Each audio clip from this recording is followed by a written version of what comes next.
Good afternoon. I'm calling to order the Winnebago County Community Mental Health Board, Wednesday, April 1st, 2026 at 2:00 p.m.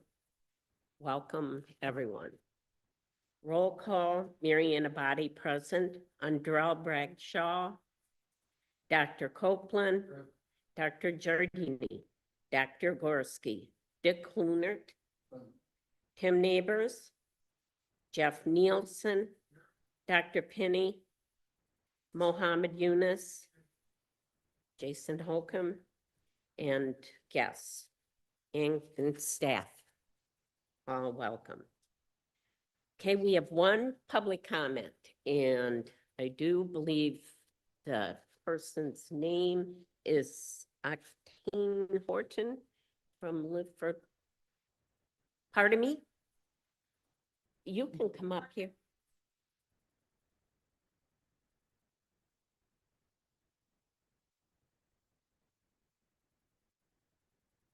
Great. Hello, everyone.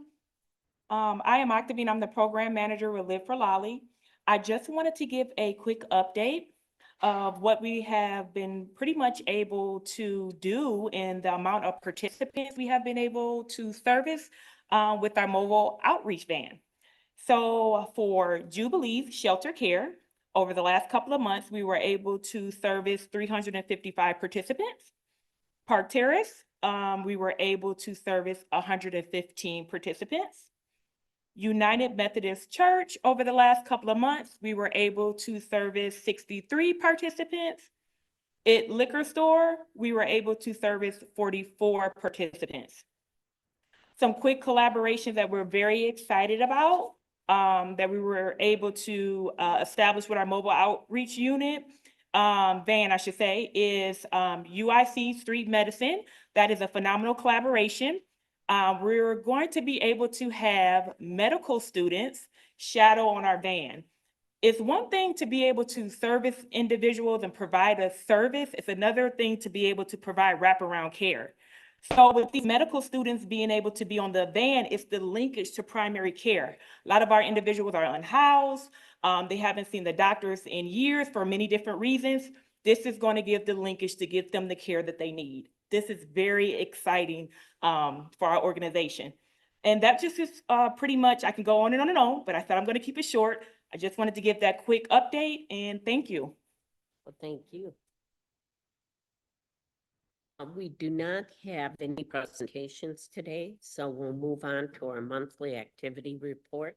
And Jason, do you have some highlights? Sure, I'll just make a few notes. A lot of site visits. We had 8 that were conducted in March. We appreciate all the board members who were able to participate in those. I will say we have many more scheduled, and most of them we've got good coverage for. We do need a board member for the Rick and J Rick next week. So if anybody is available, still looking for somebody to connect on that one. But that's kind of been the main focus right now, that and the strategic planning update, and then the onboarding of the grassroots awardees, which we have completed as of yesterday, all of the onboarding meetings for those programs. Moving on to our action items, I'm going to need a motion to approve the March 2026 meeting minutes. Mohammed and Andrew. Thank you. Any discussion or corrections? Seeing none, hearing none. All those in favor, please say aye. Opposed, same sign. Okay, the resolution 2026, this resolution authorizes funded program budget updates for programs year 4 to 6. And this involves, the Winnebago County Health Department. The project name is Trauma Informed Community Care Coordination and Continuation.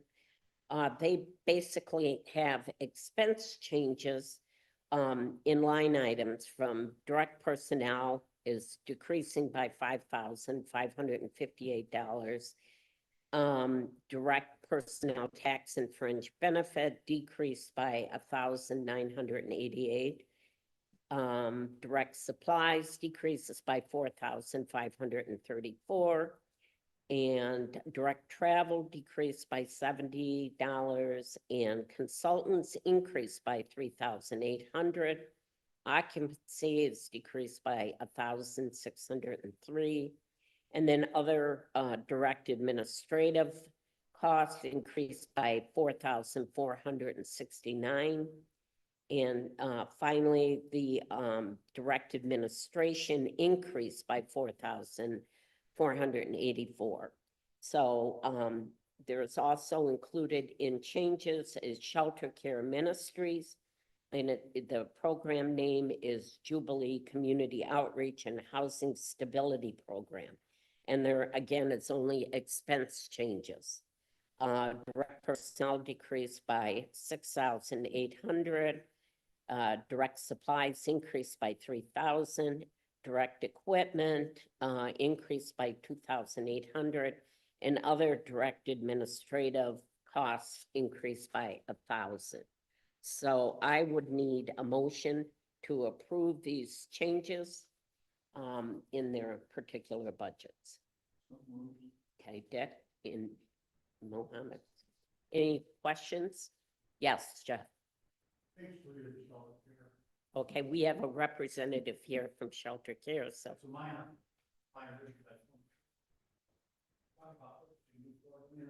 Yes.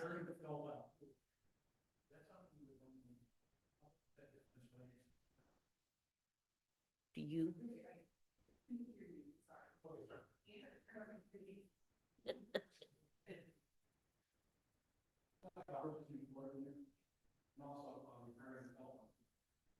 My question really is to the board, is that something, you know, probably was it this way as expense? I only talk about it because you highlighted it here. That's why.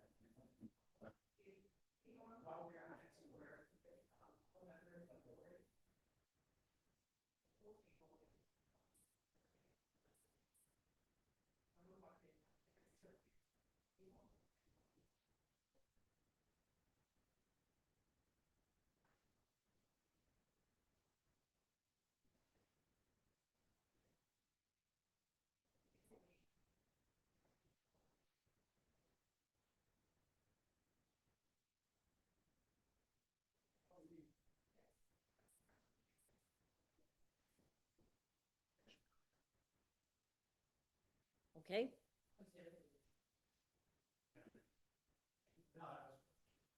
Yeah. Right, and the population that they serve is very much in need of that. Okay, so any other questions? Okay. Do we do a roll call for this one? Yeah, okay. Andrell Bragshaw. Dr. Copeland. Yes. Dick Kunert. Jeff Nielsen. Dr. Penny. Mohammed Yunus. Mariana Abadi, yes. Okay. All pass. All right. Okay, we move on to discussion items. And the first being the budget update. And Jason? I'm gonna be concise because we have so many discussion items today, but if you have questions, feel free to ask and we can go more into detail on any particular item you want.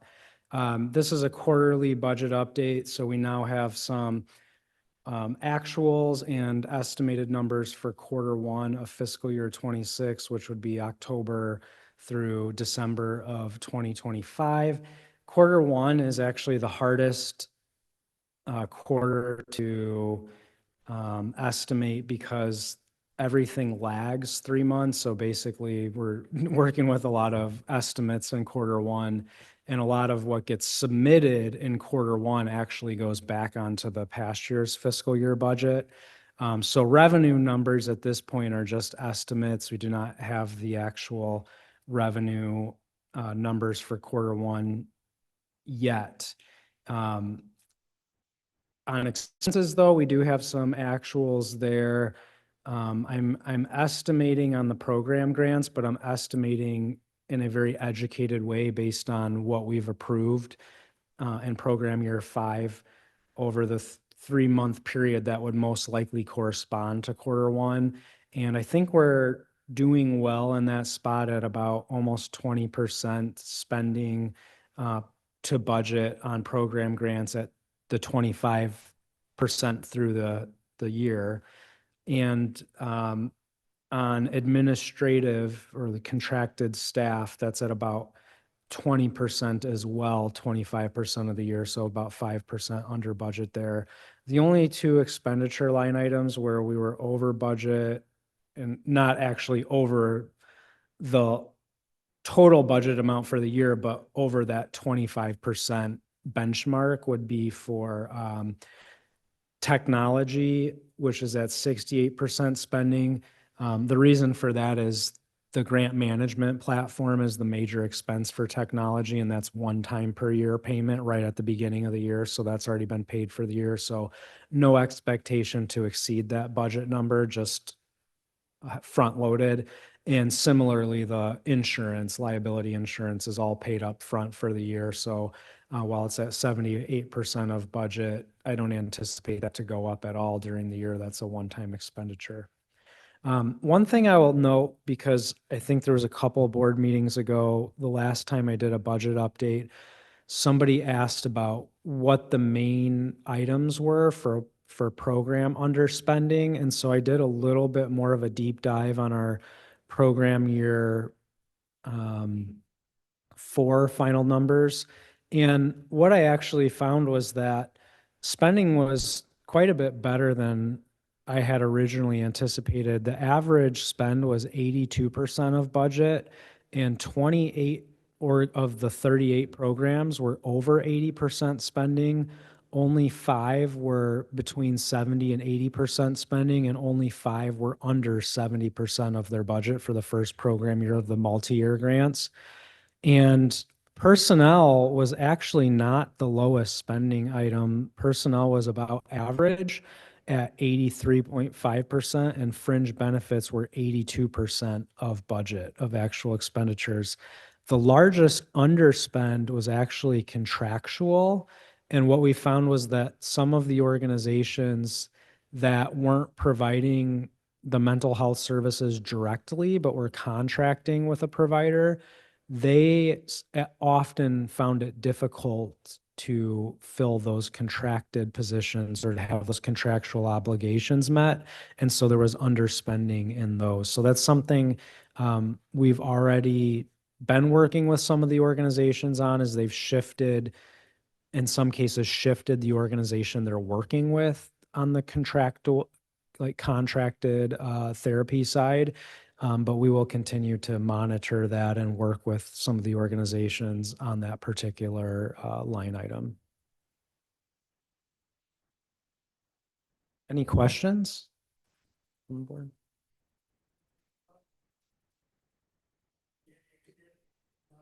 Yeah. The main item is the grant management platform. The Foundant, that's the main purchase there. Other things would be just like a Zoom account, small subscription-based technology, but the big one is the grant platform. Yeah. Yep. Okay. Thank you, Jason.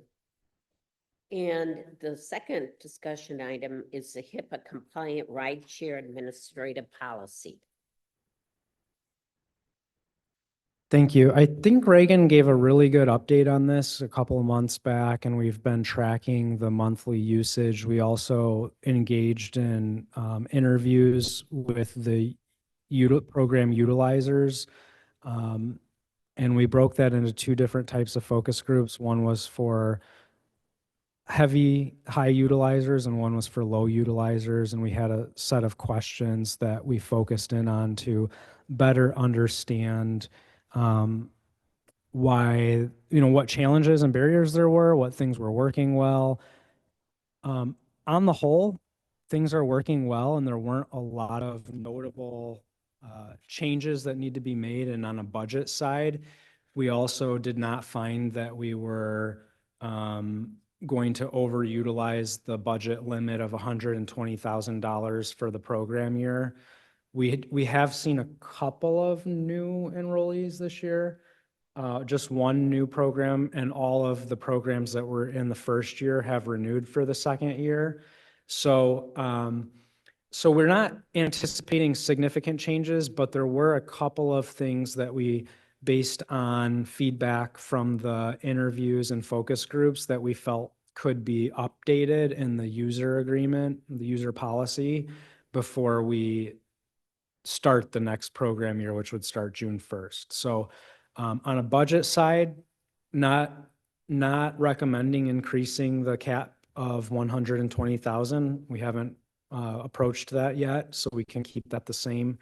On the user procedures, one thing that programs found really beneficial would be having prescription pickup more explicitly stated, because some weren't sure if that would be eligible. So to be clear, that'd be for psychotropic medications. That was one of the main needs people had transportation issues with, and I think that's closely aligned to the board's mission and strategic plan for fulfilling medication management. And then also there would be there was a little bit of, I guess, confusion around what last resort meant. So we've kind of added some clarification that, yes, there is a checklist that you can go through, but as a principle to follow, it's if the client is unlikely to attend the service without this, then really this is a last resort, right?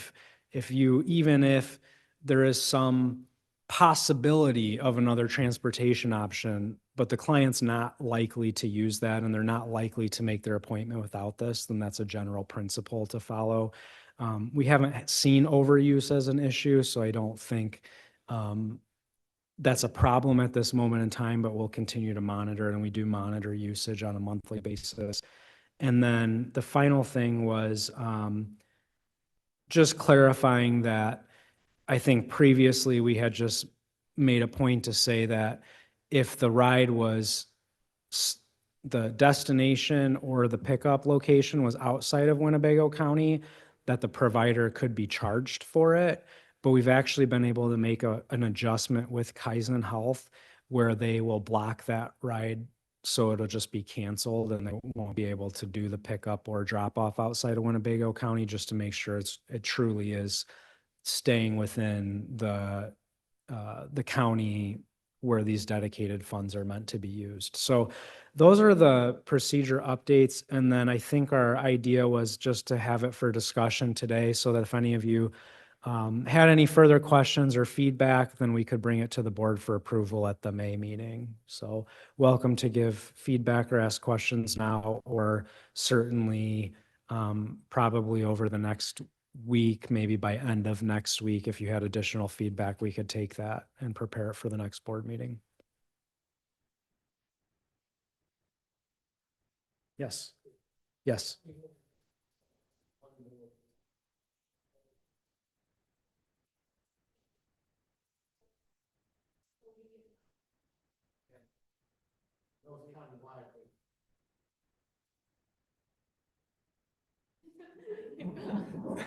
No, it's county wide and it's 9 different organizations, but do we have any general is there a way to find out, or is it even useful to know if most of the people who are using the service are coming from a certain geographical area?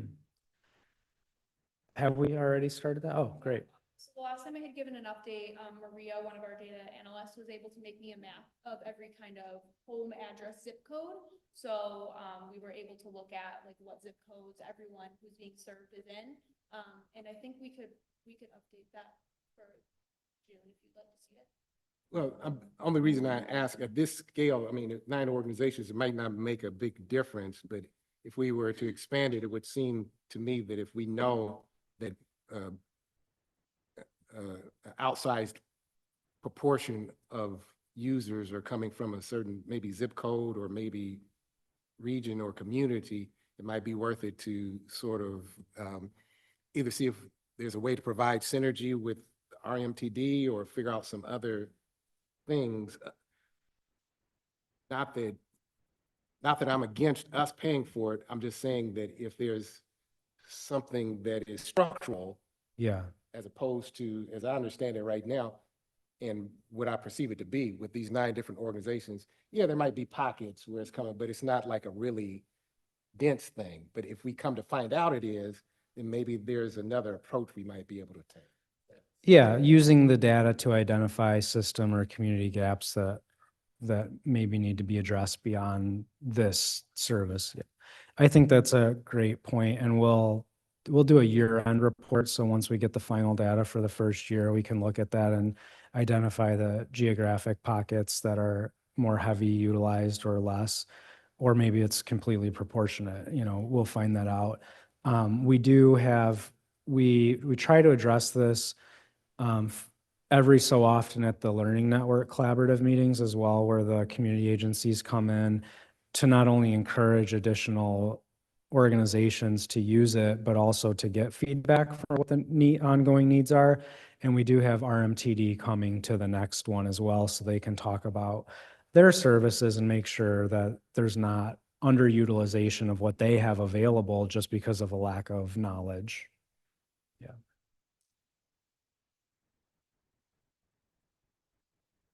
So yeah, by end of next week, if you have any additional feedback, send it our way and we'll definitely try to address that or incorporate it in the update. The actual action item that gets included for the May meeting. Next discussion item is the mental health workforce student support. Jason's Okay, yeah, apologies, there's no document for this one. We're kind of in the early stages of ideation for this and wanted to get some board feedback if we should proceed. And also had a lot of content to develop for this meeting, as you'll see in the following presentation. We have become aware of the fact, and I know there was a public comment to this effect at the last board meeting, that the social work opportunities track program that the board funded through the Accelerator Award has been wildly successful in developing social work pathways and opportunities for social work education and degrees in Winnebago County. Also, and I went back and reviewed the grant, it was clearly outlined that that funding was going to be dedicated to the first cohort of students and follow them through their degree completion. And so that's how those funds were set aside, in addition to the recruitment strategies and any administrative support that was needed to get those programs up and running. What was expressed in the public comment and what I, would say is congruent with everything we've reviewed is that there's a great opportunity to continue the momentum of that programming and potentially expand the scope to maybe include some prescribing pathways that is also mentioned in the Mental Health Board's strategic plan, and continue to support students. So I don't, when I look at it and I look at the opportunity and the timeline and the funding that would be needed for something like this, what I think would maybe be a good opportunity is to actually model what we've done with the HIPAA compliant rideshare, where we do something that's not a competitive funding cycle, but that's a criterion-based enrollment based on meeting a standard of program type alignment to the board strategic plan of social work or prescribing pathways, location obviously being in Winnebago County, and institution type, and then provide some spending allowance or cap similarly to how we do with the HIPAA compliant rideshare, and then to pilot that over a year to monitor what we're hearing and learning from that and what the enrollment numbers are and what the success of that is, and give the board the ability to kind of manage that on an annual basis in terms of what the spending caps would be each year based on available budget and the success of the program without being tied into a long-term commitment.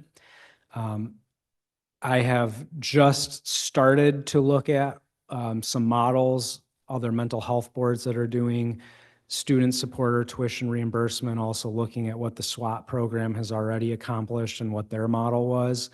I would be happy to put all of that together. I've even engaged legal counsel to see if, just if this is even okay to do, and Brandy has said, yes, this is something you could do.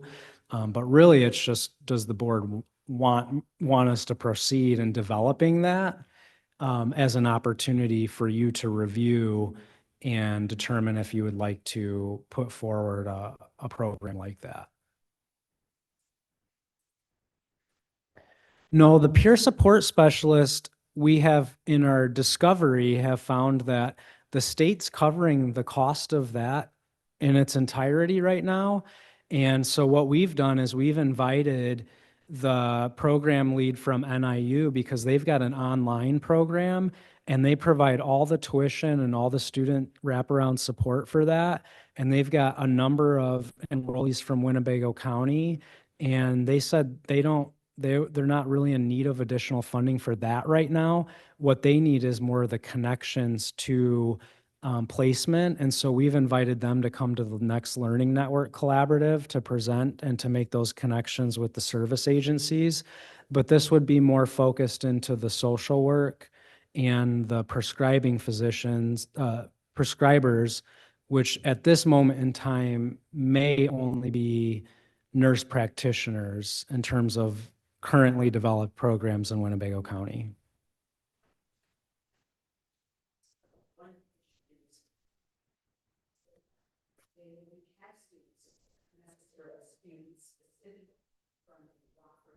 Yeah. They weren't sure why they weren't getting people from this area. Yeah, that was, and you're speaking of when we convened the colleges and universities a couple of years back with the clinical providers. I think you were part of that conversation. Yeah. And that's true. At that moment in time, they were struggling. I don't know if some magic happened in that meeting or if it just naturally evolved, but they said their enrollment numbers for Winnebago County now are much higher, and they're not seeing a disconnect on the enrollment side.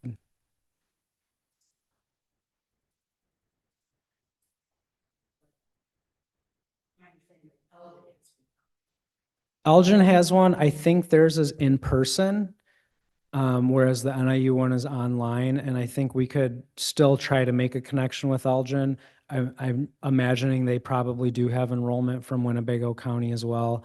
But I think that was the difference between the two, if I'm remembering correctly.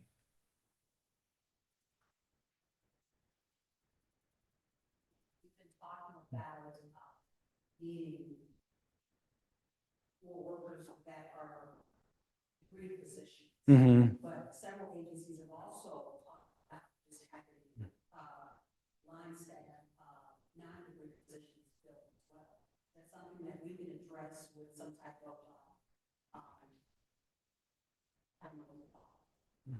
workforce meetings. So I think that we can, yes. The mechanism to do that is the next discussion item, which is the strategic plan update. And we can, whatever the board wants to put in that, we will be happy to do that. I will say in the conversations that we had regarding the lower levels of credentialing, so like below master's degree level, that the bachelor's in social work was identified as a unique opportunity because it shaves time off the master's in social work program. So that's not only a direct plug-in for some of those mental health professional positions in community mental health, but then also can be maybe a better encouragement or platform to go on and complete the master's degree. The Rock Valley College, through the SWAT program, did develop a human services associate's degree and their student agreements are to help then connect those people into the bachelor's program, but they may also be working with an associate's degree while they're doing that. And then the peer recovery support specialist was a certificate program. So I think if there's additional kind of unique opportunities at a certificate level or an associate's degree level, then send them our way for a review, because I think that would be good to get those in the strategic plan if they're an opportunity in order to better support those pathways. And I know that it used to be that a non-degree person, if they worked in any position in the mental health center for 5 years in a Medicaid environment, that they could become mental health professionals without a degree. I don't know if that still exists, you know, They would become Q. not acute, Oh, just a in. for within associate. I'm not up to date on that. That's a good follow-up question though, because I do remember that was how it was set up in the past. Yeah. So, Something. Open with workforce. We had the opportunity with Alex and Chelsea to participate or be part of the meeting of the case managers with Nicky. And, I think, board members, we'd all be pretty impressed with the fact that of the number of case managers that have now been trained. And when you look at the coursework that they have had over the time from the psych rehab at Boston University, I mean, it's really picked up the quality of like what's being done, given the skills that people that are doing. And so the other thing that Dr. Hutchinson did in terms of training was to introduce the concept of communities of practice, which is, really sort of an update, like what all of us want to see in terms of systems of care within the community, where you see the caseworkers coming together and sharing what they're doing and how they're doing it, and getting information from one another, what's happening within the community. So that each time there is this meeting, there are presentations made so that the case managers keep up to date on who's doing what, like within the community. And of course, the bigger part of that is just that idea of communities of practice is the question that I asked with people in Nicky is, I would really like to have Dr. Hutchinson's input as to like what other recommendations she might make in terms of filling holes in our workforce within our system. One that I think we could see when we were doing another site visit in the residential programs, and that is whether or not we have enough people trained to do a lot of the psychosocial and skill teaching that's necessary for people living within our buildings. Because to my knowledge, we have not done a lot of training in that area recently. And so the question is, and I'm hoping that the people that are there, have some sort of formal skill training that do. So again, I think this is an area that we really need to be talking about among us in terms of making sure that we have the necessary skills that we want to do the 11 services that are in CSP. But, I agree with you, Dick, but I think what Jason is explaining, maybe I had this wrong, but, because of the program that we initially funded, SWAP. Yeah. SWAP program. You know, we are growing, social workers here in Winnebago County, and we don't want to, we want to enhance that. We don't want to, it's in its infancy, and I really like what you're talking about, because I think that, you know, supporting these students and connecting them and making sure they take the next steps, is just so important. So I'm all for you investigating and bringing back to us a model that could enhance what we began. Because I think Dr. Green was very adamant about the need at the School of Medicine, that they really wanted to be able to do something to support these students. And I'm very much in favor of that. And then enhance it, you know, another way, you know, that's, but what we've already begun, I think we have to continue. I,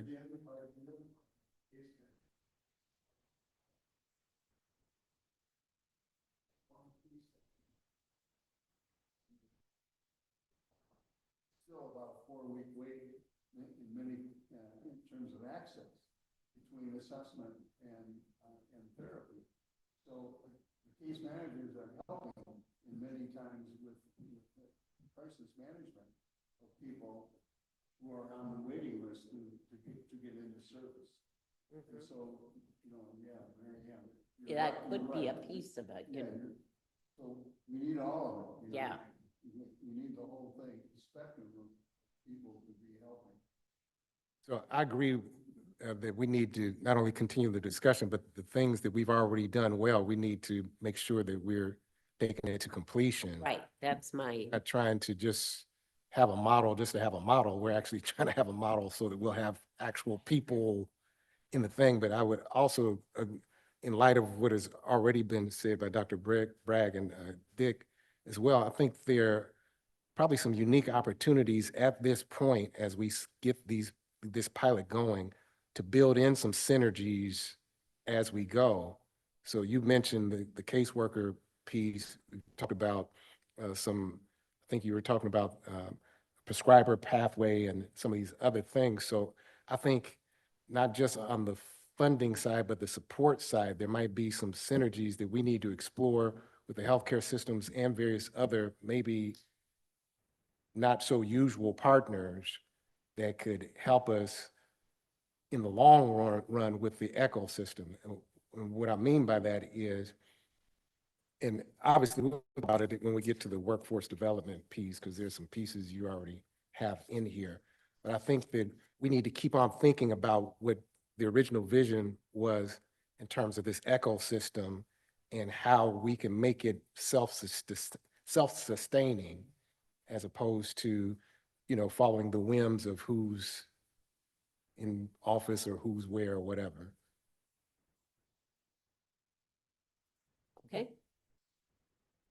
All right. Moving on, the last discussion item for today is our strategic plan 3.0, key informant interview and the systems coordination. Goal 2.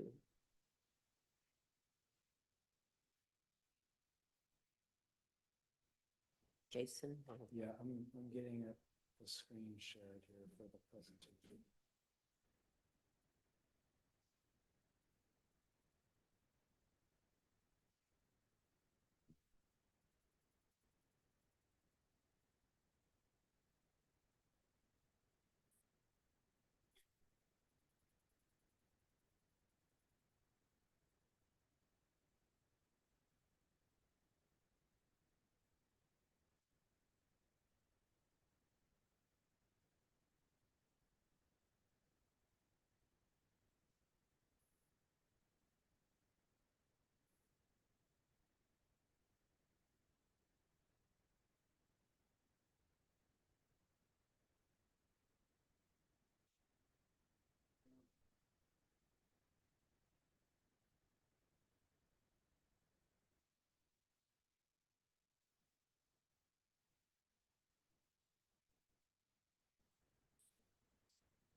Okay, it's that time again.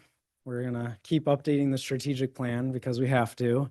There were three core parts of the strategic plan, three major sections. The strategic plan 2.0, which were the programming, systems coordination, and promotion awareness. Today, we're going to talk about systems coordination. And we have some key informant interviews that were conducted. And I have failed to remember what part you transition in, Reagan, so you'll just have to tell me. Okay, I'm good to go for a little longer. We actually, this one's unique because we've been using a conceptual model called the Community Support Program or Community Support System since the outset of the board.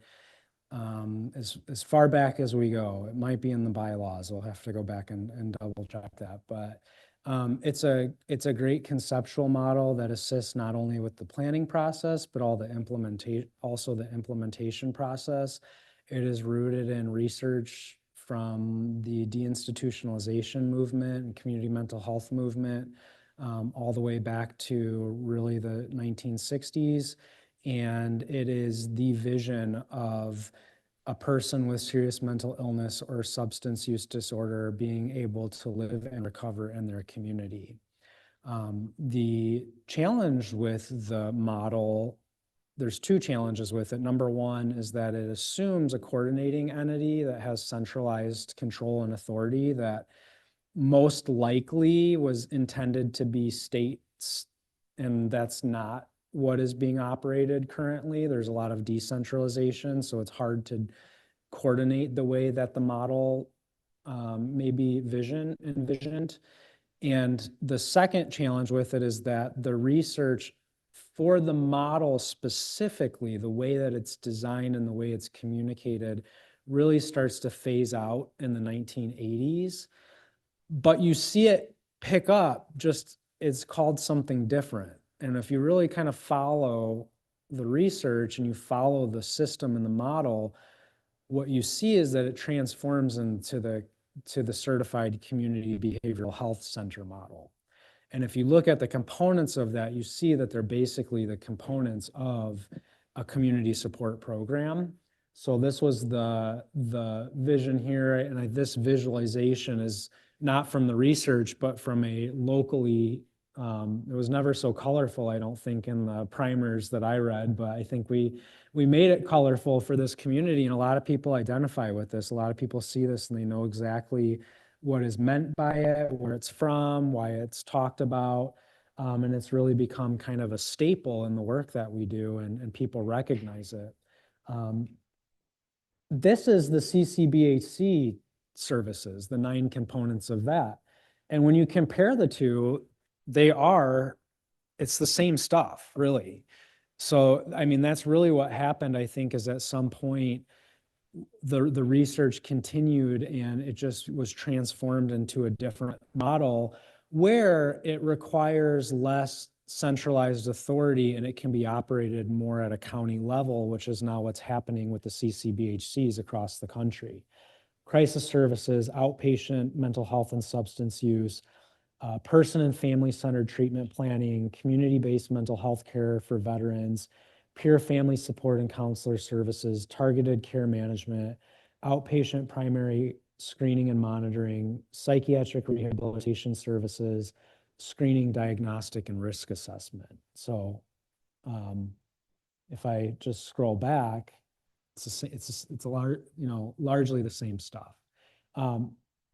Reagan's going to give you a brief kind of introduction, and I don't want to steal her talking points. You can repeat them if I say anything you're going to say, but when the board funded the Community Foundation and a consortium of health systems and mental health providers to take a look at the community model and identify, is this still the most relevant model, or what should be the model, and how do we better do care coordination as a community among these operators of services?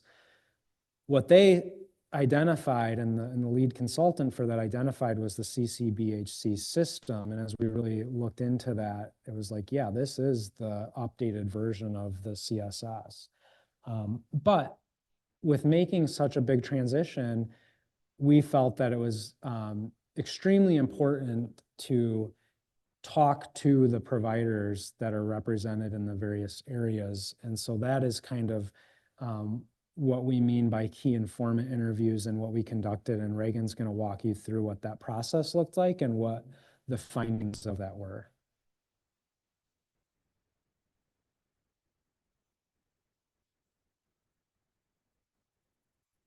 Good. Hear me? A little louder. No, good. Okay. Okay. So like Jason said, we completed 18 key informant interviews between December of last year and then this January. And they spanned a wide array of service areas to kind of gauge the organization's ability and willingness to implement the CCBHC model. So through our team's analysis, we identified 5 formative themes, including the client access to services, collaboration and defined roles, funding capacity and resources, information and data sharing, and then organizational reputation and trust in systems. I've done my best to give a brief overview of each of these today, so I don't keep you here forever, but there will be a much more elaborate description of all of these in the final strategic plan.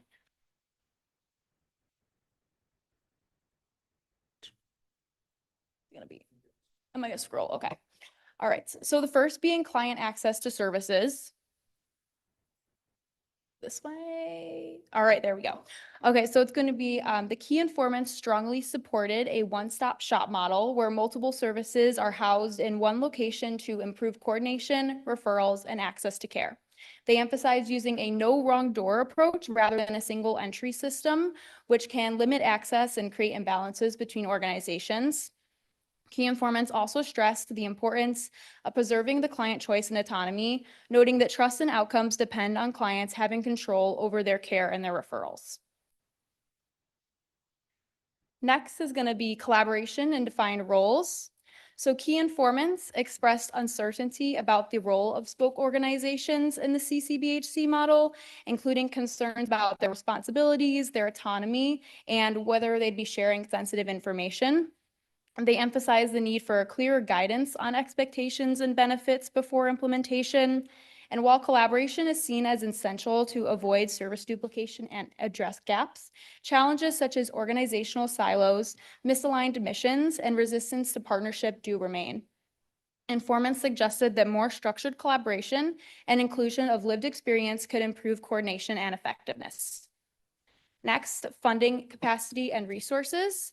Key informants highlighted significant workforce shortages, as we've been talking about today, in behavioral health, including a lack of peer support specialists, prescribing professionals, and inpatient beds, with demand far exceeding the supply we currently have.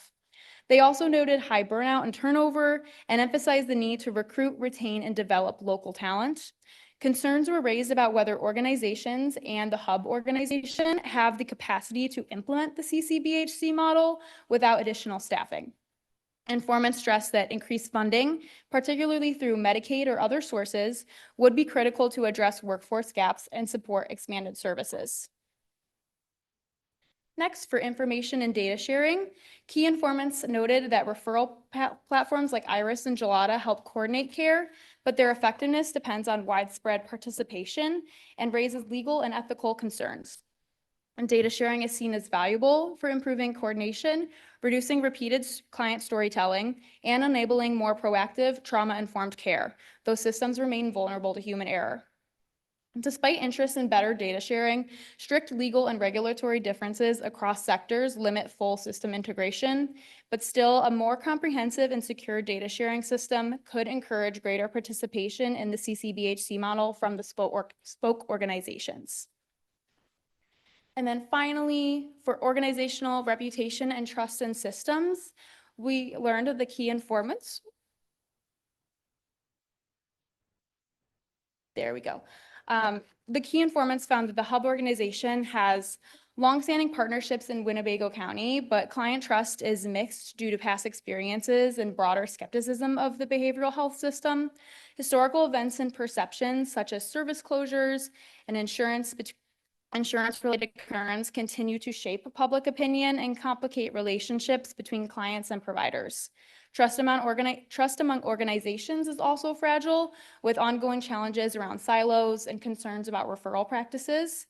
However, the CCBHC model offers an opportunity to strengthen collaboration in a more structured and sustainable way in the community. So that's going to be it for what we have for key informant interviews today. Like I said, there will be a much more elaborate and lengthy description in the final strategic plan and in the draft. But moving into systems coordination, bear with me as I go through many slides for this. So for the previous strategic plan, we defined systems coordination as the effort to bring stakeholders together to prioritize issues and outline systemic approaches to resolve them. According to the Community Support System Framework, the role of a coordinating group, in this case, the Winnebago County Community Mental Health Board, is to oversee the collaboration for stakeholders to utilize in a comprehensive and community-based mental health systems planning. The purpose of this subgoal is to propose strategies that promote community collaboration across mental health service, providing organizations in order to eliminate barriers to care and increase service availability for all community members. Moving forward, our recommended update is to change this definition into systems coordination is the effort to bring stakeholders together to prioritize issues and outline systemic approaches to resolve them. A coordinating group, in this case, the Winnebago County Community Mental Health Board, should oversee stakeholder collaboration and ensure it is being utilized effectively for community-based mental health systems planning. The purpose of this goal is to propose strategies that promote community collaboration across mental health service providing organizations in order to eliminate barriers to care and increase service availability for all community members.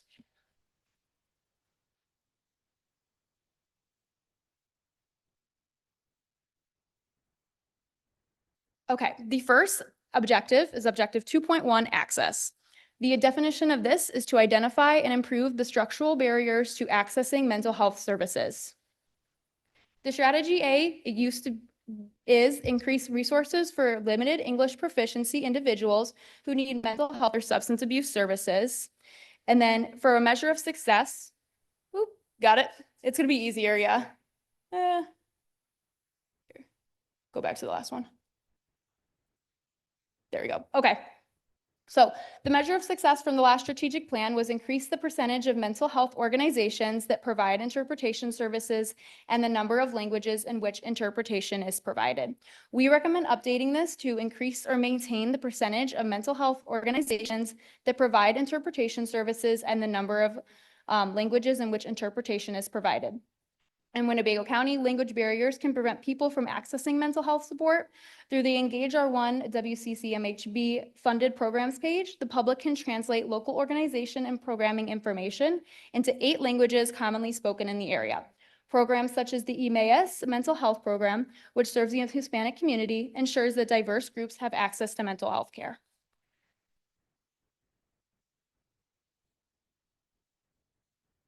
Strategy B, it was originally increase availability of navigable and consistent transportation for clients to travel to and from mental health and substance use services.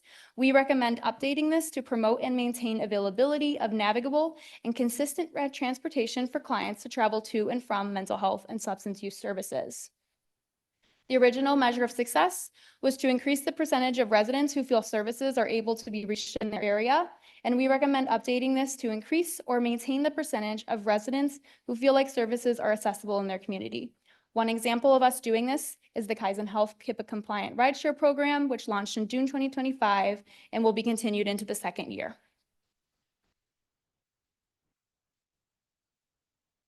For strategy C, ensuring the affordability of mental health services.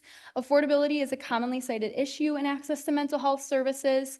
The environmental scan for this iteration of the strategic plan showed an increase in the percentage of funded organizations that provide sliding scale fee for service. So we recommend updating this language from 100% of funded organizations don't turn away residents based on their ability to pay to increase or maintain the percentage of funded organizations that provide sliding scale or fee for service.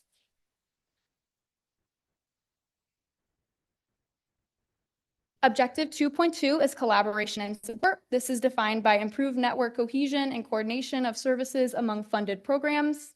Strategy A is to promote the development of referral systems for mental health and substance use services and resources for patients to seamlessly transition from one service to another. Several organizations use IRIS. However, key informant interviews revealed to us that some organizations have some barriers to joining IRIS or other referral platforms that might be in use or developed.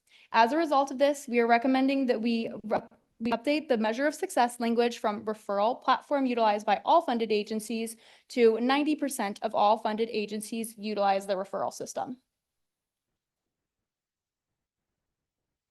Strategy B is invest in a resource sharing platform to ensure all funded programs have access to evidence-based literature, practice guides, training, etc. There was no measure of success previously connected to this strategy, so we are in the process of brainstorming and connecting with funded organizations to identify a resource sharing platform that might be useful to them, and we plan to discuss this with them at the LNC that's next week.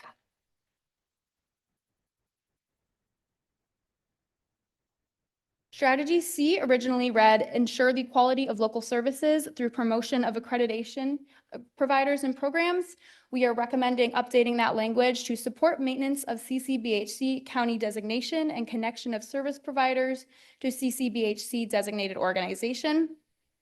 There was not originally a measure of success directly connected to this strategy, and so we are recommending that the measure of success be CCBHC designation is maintained for Winnebago County and that 75% of funded organizations have an MOU with the CCBHC for service referrals. Strategy D is improve and maintain working relationships with local and state government officials. There was originally no measure of success directly connected to this. However, we are recommending that we tie the distribution of the annual report and membership in ACMI as they are direct interactions with state and local officials. Similarly, strategy E is be aware of new policies and their implications on local services. Similarly, there was no measure of success directly connected, and we are recommending that the membership maintained in state organization or association ACMI fulfills this kind of measure of success. Objective 2.3 is diversity, equity, and inclusion. The definition of this is to promote cultural competence and cultural humility practices in the mental health system of care. Strategy A is host and/or attend community events to educate and reframe community members' understanding of mental health and substance use services and keep them engaged and informed about treatment options.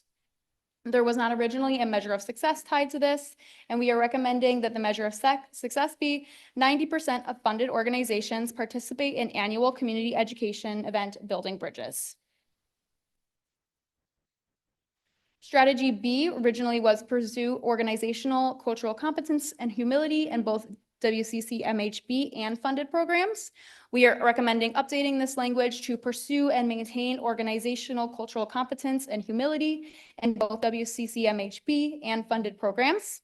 There was not originally a measure of success tied to this. We are recommending updating that to 100% of funded programs utilize cultural competency practices. Our last objective is objective 2.4, workforce development. The definition of this is to develop and retain an informed and robust mental health workforce. Strategy A was originally develop a career pathway for entrance into the social work field. We are updating that, or we recommend updating that to increase student enrollment into career pathways for entrance into the social work field through tuition and wraparound student support. There was not originally a measure of success tied to this. We are recommending that the measure of success be increased number of BSW or MSW credentials achieved from local program enrollment. Strategy B is to develop a career pathway for entrance into the Certified Recovery Support Specialist and Peer Recovery Support Specialist credentialing. The measure of success stays the same, increased number of CRSS and PRSS credentials achieved from local program enrollment.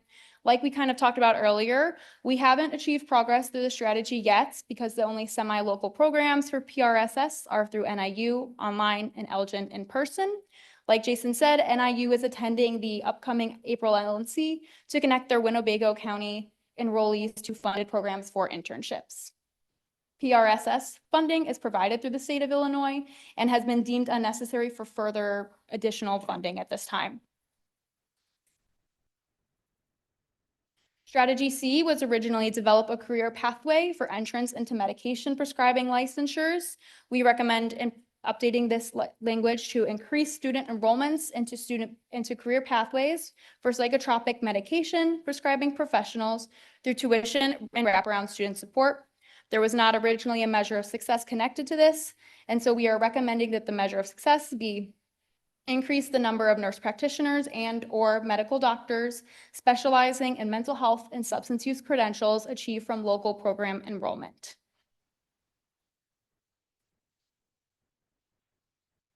Strategy D is to support the retention of mental health workforce in Winnebago County. We did not originally have a measure of success directly connected to this. We are recommending that the measure of success be 75% who graduate from local pathways programs work in Winnebago County upon graduation. No progress has been made towards this goal yet other than the SWAT program, and that is still new.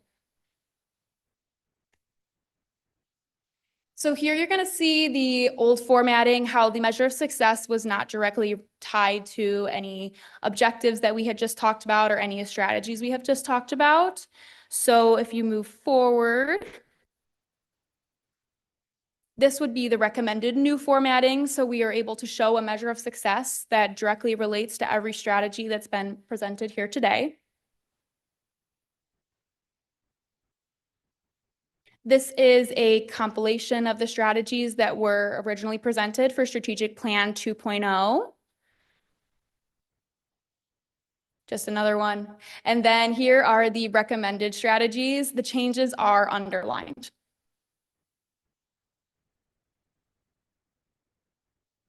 And then similarly here's measures of success that were originally presented. And recommended Strategic Plan 3.0 measures of success. Changes are underlined. All right, and then I'm going to pass it off over to Jason.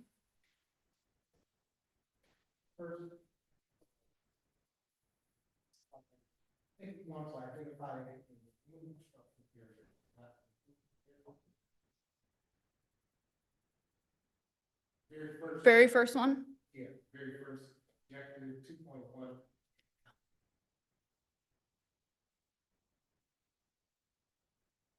Yeah, we don't want to make the barriers stronger. I agree with you on that. Yeah. Yeah, we'll double check that. Yeah. But thank you for identifying that. Don't want to make barriers stronger. No. Okay. Again, happy to take feedback now. Also, you'll have plenty of time, I think, if any feedback we could get in the next couple of weeks on this particular section.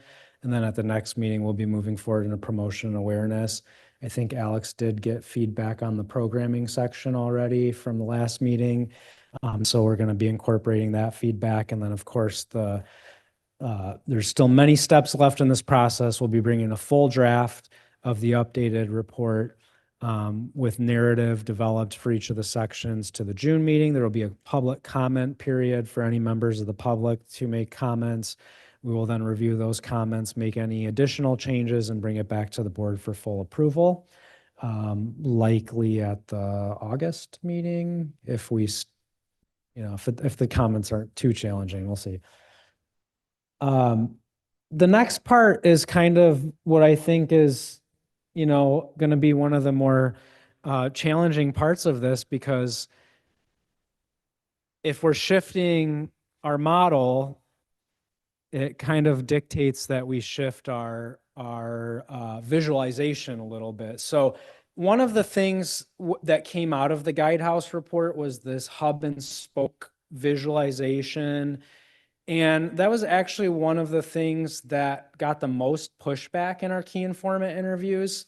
I know I'm teasing it before I go there because I don't want everyone to stop paying attention to me and look at this. But one of the things we got the most pushback on was this hub and spoke, because it looked like the CCBHC was the center of the universe and everything else was a planet revolving around the sun. And it unintentionally communicated to people that it was a single point of entry system. And that's actually not at all what the consultant recommended. They were recommending a no wrong door approach, and almost universally everybody saw that and thought single point of entry. And so that was some of the pushback, was just on the way it was designed. Some of it was on the fact that it had specific organizations, names and logos in there, which arguably can make it look like no one else that's not named and logoed on it is part of it. And that's not the case. There are numerous funded agencies and other behavioral health service providers that were not named and did not have logos identified on it. So we have tried to take the components of the report and the visualization and reformat it into something that doesn't look like single point of entry and one thing's the center of the universe and is more important than all the other things. And so we're open to feedback on this, but this was kind of our first concept to get the stuff into a visualization. And so what we have kind of, if you want to say, in the clouds or in the environment are the 5 community conditions for this to be successful, which is enhanced entry points and navigation, expanding access and capacity, strengthen follow-up and coordination, improve awareness and engagement, and I can barely read the last one, foster inclusion and acceptance. We didn't make these up. This came right from the consultant report that was in there. But that's the stuff that makes the whole thing successful wherever you're at in the system. We wanted to clearly identify the target populations because the board has, honed in that that's what this funding is for. It's not a public health model that the funding is being used for all issues, but really for these specific target populations. And so that's identified in this visualization and was not identified in the previous visualization. We took those, what were the spokes in the other model, and we put them into these pillars. And those pillars rest upon kind of and hold up on one hand the people, and on the other hand, they're resting on what we view as maybe a community safety net, which is the CCBHC. And the goal is that if someone's falling through the cracks of one of these systems or one of these elements of our community framework, that CCBHC is a safety net, because it's required and it's responsible for ensuring population level outcomes for this system and making sure that everyone has access to care. And so we think in some ways this visualizes that falling through the crack kind of analogy that people are really accustomed to hearing, and showing what the solution to that is for Winnebago County, which is going to be this community safety net with the CCBHC designation. And then understanding the structural elements of what makes this successful. And some of those structural elements were built into the CSS, but weren't really identified in this. And so we know that for any of this to be possible, there has to be available housing and supported housing for individuals. They have to have transportation. There has to be a workforce. There has to be policy that makes sense and makes it work. We know that while the board is not able to fund the social determinants of health, that those are critical to people being functional in this type of care system. And that there has to, again, while the board doesn't fund physical health and dental and can't by statute, that those are still that integrated model, that those are still structural to the success of this model. So again, happy to take feedback on that, whether that's today or at a future point, but this is something we think could maybe be the new visualization of the updated system based on the updated research.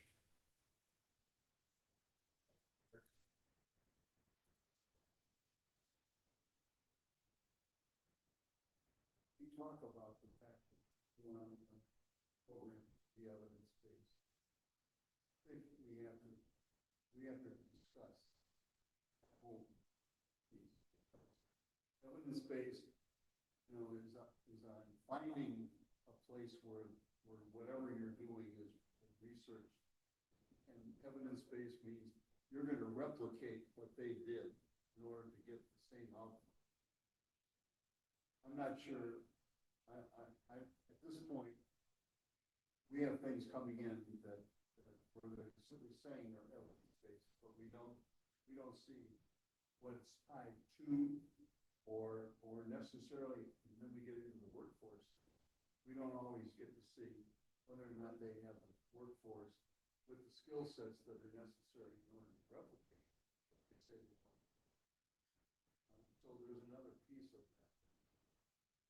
And from the system point of view, we have to take a look at it. Probably now is a good time to start having those discussions.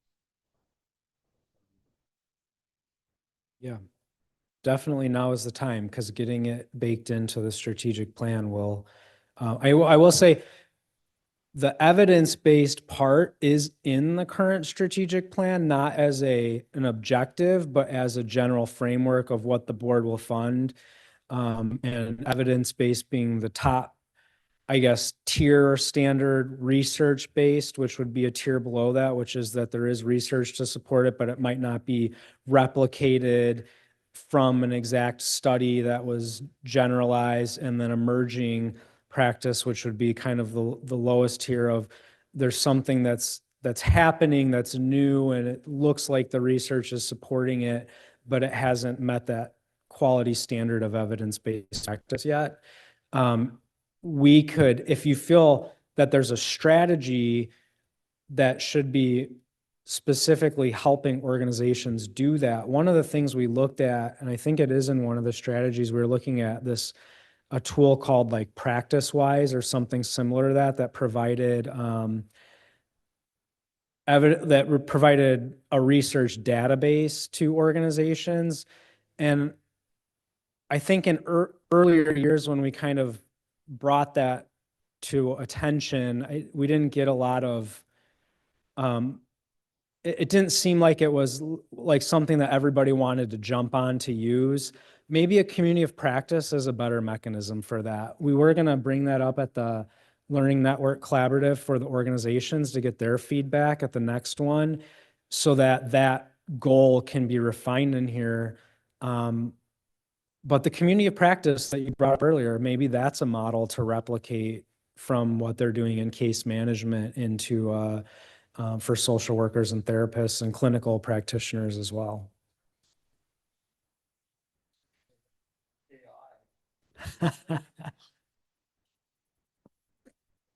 He wouldn't vote.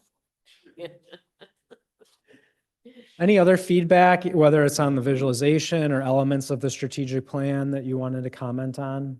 I think that's the last thing, and then it's, questions and My comment is very impressive. Nice going. Yeah, thank you. it's amazing.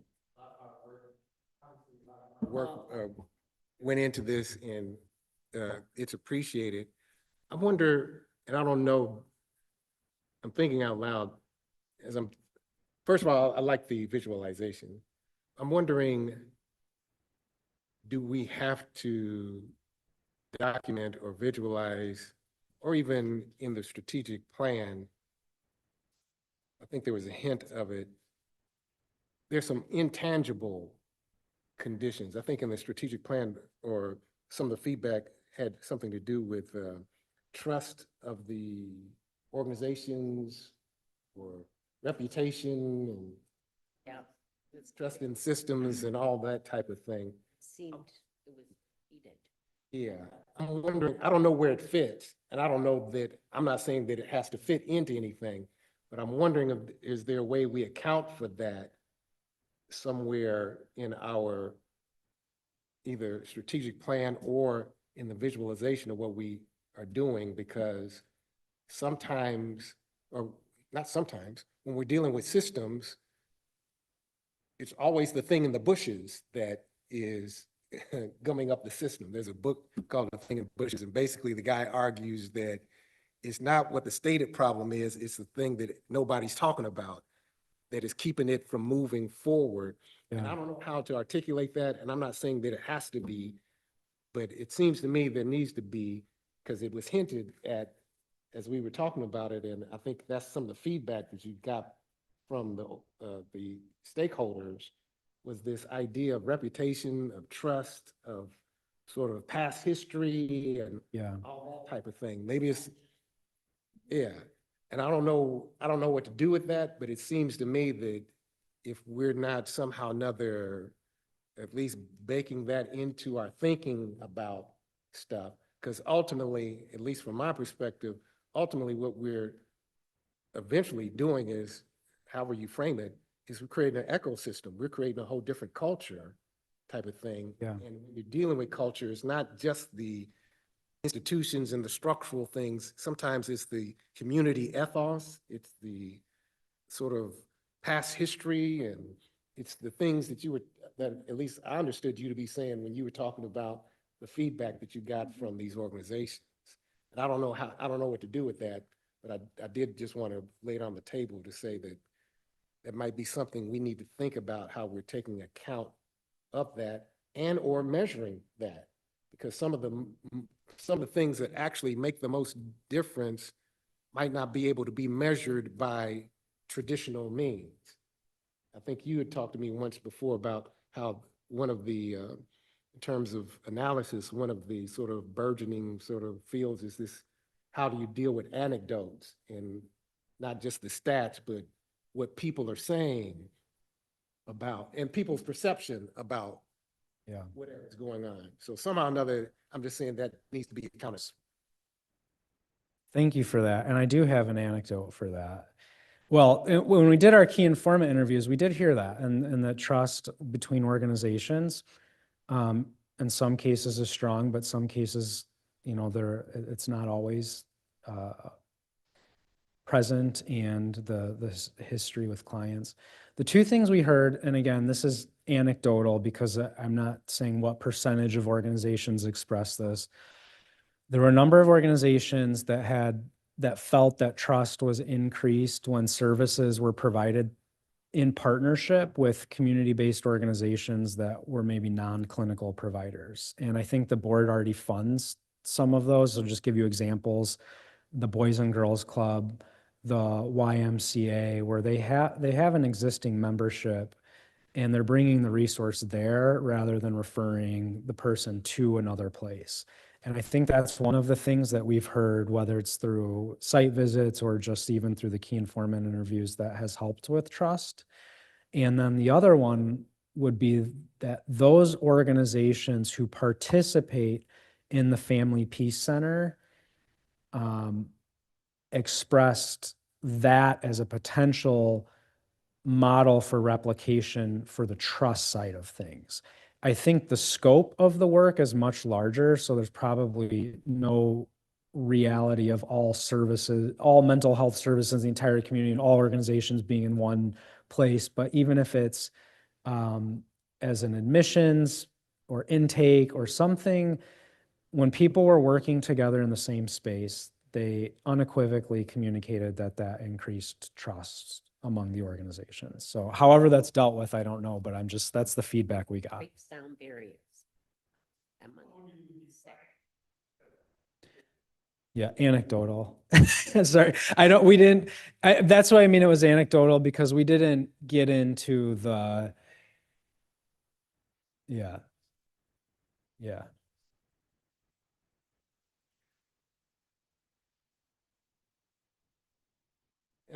And that's my point. I mean, there's some things that that AI cannot generate stat about, but it's a real thing in the community, you know, as it relates to how people are perceiving things, and even how the very silos have been created by by this zero-sum mentality, that if our organization gets something, that means yours can't get something, as opposed to if we work together, we can get more than we would have individually. How do you register that? That's a mentality piece that somehow or another we got to take account of.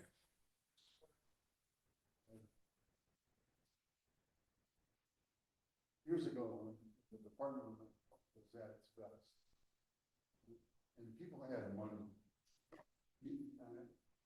like in meeting people and bringing them together, people on a monthly basis, that's when the trust really came. And there was the ability to have, for any agencies to do various kinds of projects, and they delighted in them. More they knew its relationships again, and more they knew one another, and the trust began. When we saw the demise of the mental system, that's when the silos got higher, because again, it's like, look, everybody goes in their own silo in order to protect perpetuity, okay? It becomes the big issue rather than service. Well, I'm hoping, as the basis of our grants, that what we see is, you know, again, when people come together and do the meetings around the system, that trust issue will, again, be fostered. And we will see more thriving with agencies. Because again, they have the means, they have the means of service. They're not into a survival mode. You know, and that's really what makes the difference. You know? They can afford to be.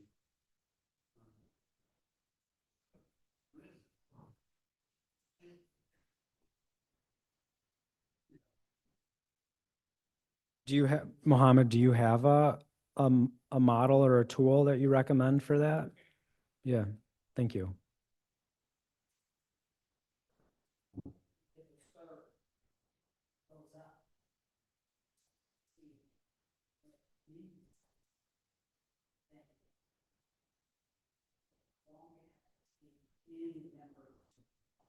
Not satisfied.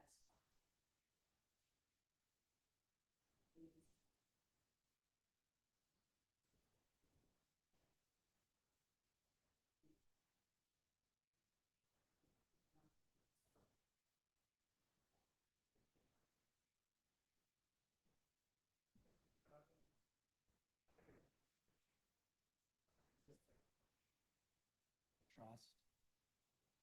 Yes. I like the communities of practice. Yeah.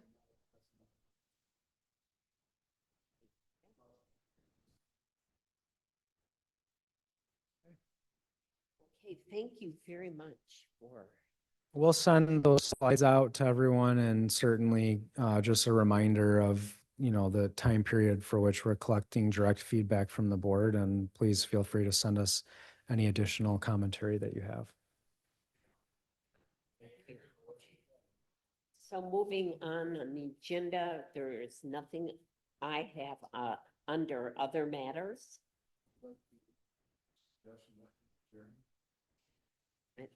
Who second this?